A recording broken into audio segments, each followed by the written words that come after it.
नमस्कार विद्यार्थी मित्रांनो. तर आज आपण इंग्लिश विषयाचा पुढचा घटक घेणार आहोत. कुठला?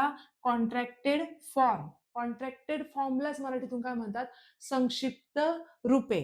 आता ते कसे बनवायचे शिकवण्याआधी मी शॉर्टकटमध्ये सांगते. काय असतं यामध्ये? 2 शब्द दिलेले असतात आणि ते शब्द आपल्याला जोडून एक छोटा संक्षिप्त रूप त्याचं बनवायचं असतं. अशा वेळी काय होतं?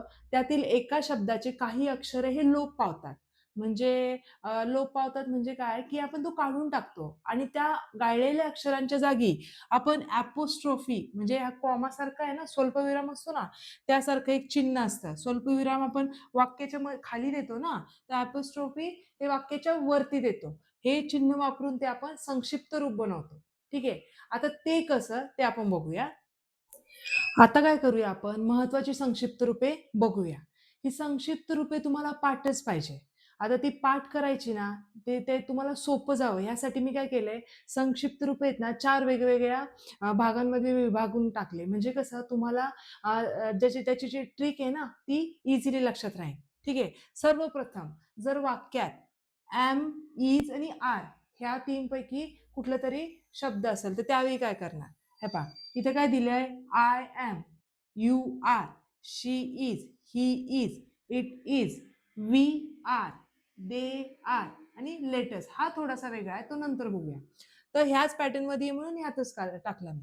आता बघा, यामध्ये काय करणार आपण? पहिला जो शब्द आहे ना, तो आहे तसं ठेवायचा सगळ्यांचा. सगळ्यांचा तो शब्द ठेवायचा आणि दुसरा जो शब्द आहे ना, असे एम, आर, इज यामधला पहिलं अक्षर गाळायचं आणि त्याच्या जागी अपोस्ट्रोफी टाकायचं. आता मी दाखवते तुम्हाला. हे पहा, पहिला शब्द आहे तसं लिहिला. दुसऱ्या शब्दाचं पहिलं अक्षर कुठलं आहे? ए. ते मी गाळते. त्याच्या जागी मी अपोस्ट्रोफी चिन्ह टाकते आणि बाकीचं तर आहे तसंच लिहिणार. एम. आय एमचं शॉर्ट फॉर्म आय एम. त्यानंतर यू आर. पहिला शब्द आहे तसं ठेवणार. यू. त्याच्यानंतर आर आहे ना, हा दुसरा शब्द आहे. त्याच्यातलं पहिलं अक्षर मी गाळते. त्याच्याऐवजी अपोस्ट्रोफी चिन्ह दिलं आणि बाकीचं शब्द आहे तसा लिहिला. सेम आपण बाकीचं पण असंच करायचं. शी आहे तसं लिहिला, ही आहे तसा लिहिला, इट आहे तसा लिहिला आणि पुढचा जो हे आहे ना शब्द, त्यातलं पहिलं अक्षर सगळ्यांचं गाळणार मी. त्याच्याऐवजी अपोस्ट्रोफी आणि उरलेला तसंच लिहिणार. आहे ना ईझी? हां, सेम. आता आपण ह्याचं पण करूया. पहिला शब्द आहे तसा लिहिला. दुसऱ्या शब्दाचा पहिलं अक्षर गाळायचंय मला. त्याच्या जागी मी अपोस्ट्रोफी चिन्ह दिलं, ए काढून टाकला आणि आर ई लिहिणार. सेम. लेट, दे आहे तसा लिहिला आणि आता आपण हे दोघं जोडायचे आहेत ना, मग पहिलं अक्षर गाळायचं, त्याच्या जागी अपोस्ट्रोफी द्यायचं आणि उरलेलं अक्षर आहे तसं लिहायचं. They are. आता मी काय बोलले? I am sorry am, is, are असताना हे वापरतो ना आपण. आता फक्त हा एक शब्द आहे ना लेटेस्ट, हा लक्षात ठेवा. ह्याच्यात पण हीच शॉर्टकट ट्रिक वापरतात. म्हणून मी ह्यातच तो घेतलाय. ह्यात मध्ये पण पहिलं तसंच तसं लिहायचं अक्षर. त्यानंतर पहिला शब्द आहे तसा लिहिला आणि पुढच्या शब्दाचं पहिलं अक्षर गाळून त्याऐवजी अपोस्ट्रोफी लिहून असं लिहितात. लेटेस्ट कसं लिहितात? लेट्स. म्हणून हा ह्याच कॅटेगरीत टाकला मी. ठीक आहे. आता असंच लक्षात ठेवायचं. एम, इज, आर आला ना, त्यामध्ये काय करायचं? पहिला शब्द आहे तसं लिहायचा आणि दुसऱ्या शब्दाला त्याचं पहिलं अक्षर गाळून अपोस्ट्रोफी लिहून बाकी आहे तसं लिहायचं. ठीक आहे. एवढं समजलं? आता आपण पुढचं बघूया. आता बघूया वाक्यामध्ये हॅव किंवा हॅज असलं की संक्षिप्त रूप किंवा कॉन्ट्रॅक्टेड फॉर्म कसं बनवायचं. आता बघा, छोटस एक गोष्ट सांगायची मला. ज्यावेळी ही, शी, इट हे तृतीय पुरुषी एकवचनी सर्वनामे येतात ना, फक्त त्यावेळी आपण हॅज वापरतो. ठीक आहे. आणि बाकीचं आय, वी, दे, यू ही सर्वनामे आली ना, त्यांच्या वेळी आपण हॅव हे वापरणार. ठीक आहे. एवढं लक्षात ठेवा फक्त. आता ह्यांचा आपल्याला कॉन्ट्रॅक्टेड फॉर्म किंवा संक्षिप्त रूप बनवायचंय ते कसं? आता एम, इज, आर असताना आपण काय करायचो? दुसऱ्या वाक्याचं पहिलं अक्षर गाळायचो आणि त्याच्या जागी अपोस्ट्रोफी द्यायचो. आता इथं थोडं चेंज आहे. इथं काय करणार माहितीये का? एक ऐवजी 2 अक्षर गाळणार आणि अपोस्ट्रोफी देणार. आता बघा, आय हॅव हे कसं बनवायचं बघा. आय दुसऱ्या शब्दाचं पहिले 2 अक्षर गाळायचे. ह्याचं 2 अक्षर कोण आहे? एच ए ना. मग ते गाळून त्याच्याऐवजी अपोस्ट्रोफी दिलं आणि त्यानंतर उरलेली शब्द तशीच लिहिली. ठीक आहे. सेम. आता वी, वीच्या पण वेळी हॅव आहे ना, त्यातले पहिले 2 अक्षर गाळूया. त्याच्याऐवजी ॲपोस्ट्रोफी. वी हॅव, दे हॅव, इथेही दे, त्यांना जोडताना काय करायचं, पहिले 2 अक्षर गाळून ॲपोस्ट्रोफी, वी दे हॅव. त्याच्यानंतर यू हॅव, ते हेही सेम. यू पहिले 2 अक्षर गाळायचे आणि हॅव. त्यानंतर ही हॅज. आता ही हॅज आहे ना, ह्याच्यात पण पहिले 2 अक्षर गाळायचे आणि उरलेलं आहे तसंच लिहायचं. ही ॲपोस्ट्रोफी एस, 2 अक्षर गाळले ना म्हणून. त्याच्यानंतर शी ॲपोस्ट्रोफी आणि एस, आणि इट ॲपोस्ट्रोफी आणि एस. समजलं?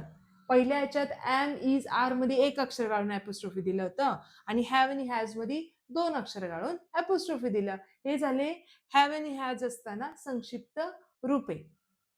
आता बघूया विल किंवा शॅल ह्यापैकी कुठलाही शब्द वाक्यात असेल तर संक्षिप्त रूप किंवा कॉन्ट्रॅक्टेड फॉर्म कसं बनवायचं. तर एक कॉन्ट्रॅक्टेड फॉर्मच्या अगोदर मला एक छोटीशी गोष्ट सांगायची तुम्हाला.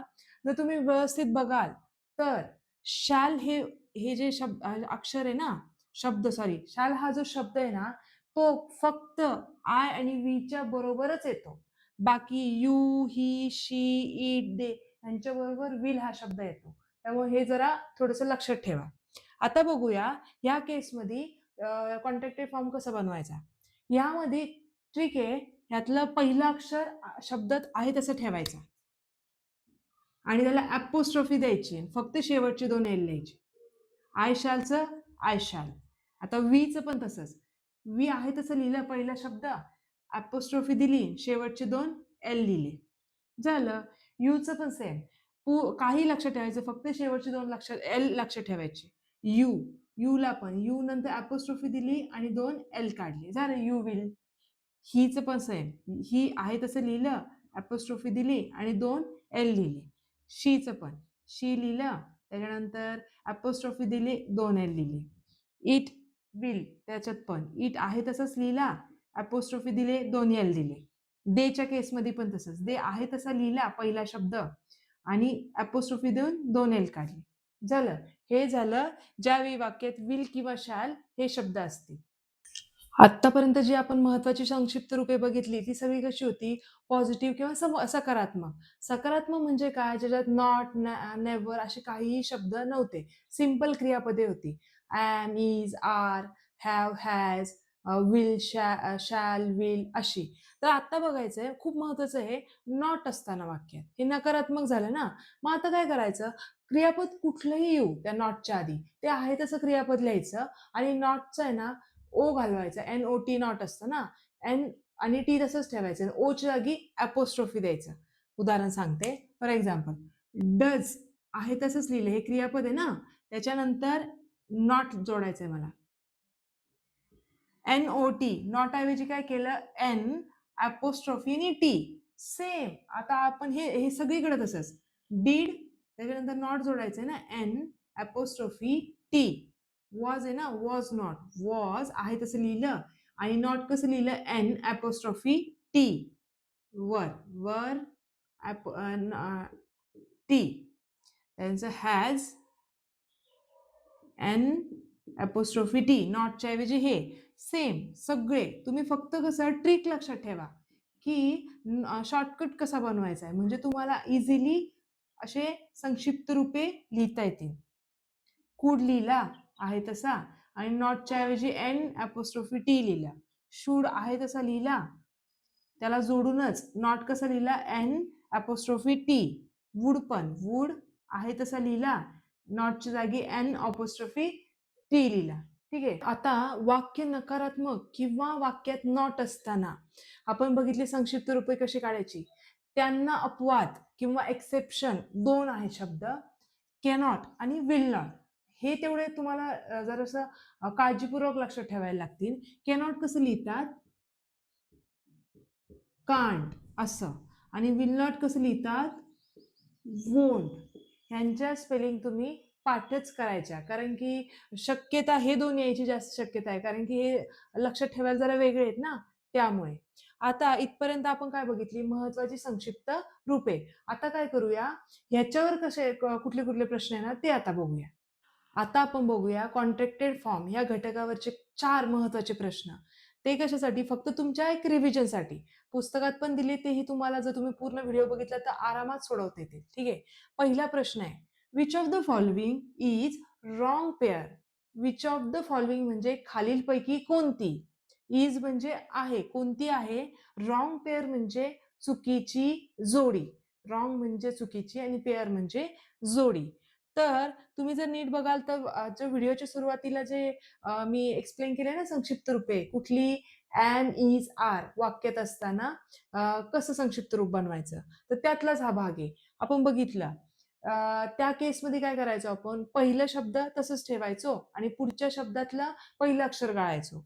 आय ॲमचं काय होतं ॲम, वी आरचं काय होतं वी आर आणि लेट असचं काय होतं लेट्स. मग चुकीचं कुठलं ॲपॉस्ट्रोफी ही, म्हणजे रॉंग पेअर कुठली झाली ही. ठीक आहे. दुसरा प्रश्न बघूया. इफ, डू नॉट कसं लिहितात? डोंट. देन, हॅव नॉट कसं लिहिणार? आता निगेटिव्ह सेंटेन्स किंवा नॉट आलं वाक्य तर आपण काय करतो? नॉट ऐवजी एन ॲपॉस्ट्रोफी एन लिहितो आणि पहिलं आहे ते अक्षर लिहिणार. आता बघूया. हॅव आहे तसं लिहू आणि नॉट ऐवजी काय लिहायचं? N apostrophe T. म्हणजे याचं उत्तर आहे हॅव नॉट कसं लिहिणार? हॅवंट असं. तिसरा प्रश्न बघूया. When will you put apostrophe while making the contracted form of you are?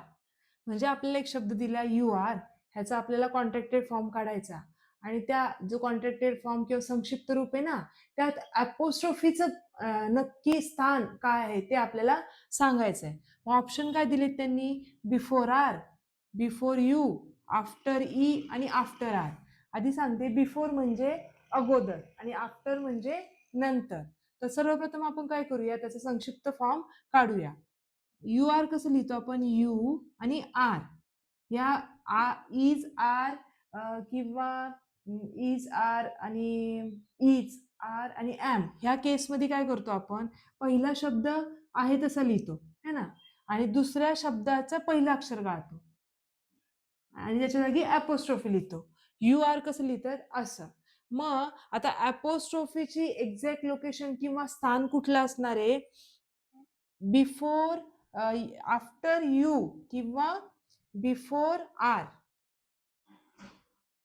मग यातलं कुठलं ऑप्शन येणार? पहिलंच. बिफोर आर म्हणजे आरच्या अगोदर ॲपोस्ट्रोफी येणार. हा त्यातल्या त्यात ह्या 4 प्रश्नांमधला अवघड प्रश्न आहे.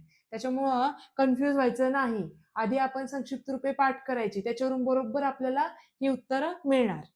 आता या व्हिडिओचा शेवटचा प्रश्न बघूया आपण. Find the contracted form of will not. मी आधीच सांगितलं होतं, कॅनॉट आणि विल नॉट हे 2 शब्द आहेत ना, ह्याच्या स्पेलिंग जरा वेगळ्या आहेत संक्षिप्त रूपामधल्या, म्हणून त्या पाहिजे. विल नॉटची स्पेलिंग काय सांगितली होती मी? विल नॉट कसं लिहितो आपण? विल नॉट असं लिहितो. वोंट, WONT आणि ते ॲपोस्ट्रोफी. मग कशाही स्पेलिंग येऊ देत, हे आपण पाठ केलं ना, ह्याचं उत्तर हेच येणार.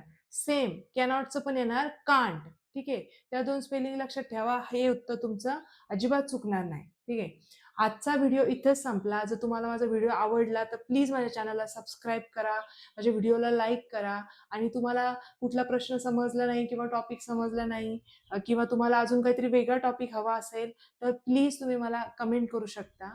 Thank you so much.